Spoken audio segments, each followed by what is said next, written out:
Principal টি-20তে রাজশাহীকে ২৮ রানে হারিয়ে point টেবিলের শীর্ষে উঠে এসেছে ঢাকা বিভাগ। দিনের আরেক ম্যাচে সিলেটের বিপক্ষে ২৩ রানে জয় পেয়েছে ঢাকা মেট্রো। টস জিতে আগে ব্যাট নিয়ে শুরু থেকে দেখে শুনে খেলেন মেট্রোর দুই ওপেনার মাহফুজুল ইসলাম ও নাঈম শেখ। ১৮ রানে মাহফুজুল আউট হলেও নাঈমের ব্যাট থেকে আসে ৩৬ রান। এরপর সাদমান ও আয়েজ মোল্লার ৯৬ রানের জুটিতে ১৬১ রানের লড়াকু সংগ্রহ পায় মেট্রো। সাদমান করেন ৪৯ এবং আয়েজ মোল্লা খেলেন ৩৩ বলে ৫৩ রানের ঝড়ো ইনিংস। লক্ষ্য তাড়া করতে নেমে শুরুতে কিছু সাবধানী থাকলেও পঞ্চম ওভার থেকে নিয়মিত বিরতিতে উইকেট হারায় সিলেট।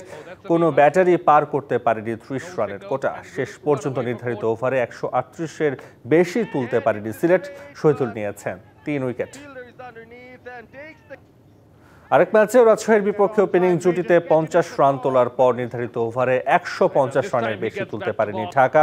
ওপেনার রাফসান করেছেন ৩০ বলে ৩২ আর মাহিদুল খেলেছেন ২০ বলে ৩৫ রানের ইনিংস। ৫ ব্যাটার আউট হয়েছেন এক অঙ্কের ঘরে।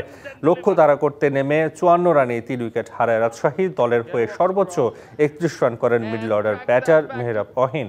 বাকিদের আসা যাওয়ার মিছিলে ১২২ রানে থেমেছে রাজশাহীর ইনিংস। নাজমুল অপু নিয়েছেন ৩ wicket. Dhaka division go on to win this game.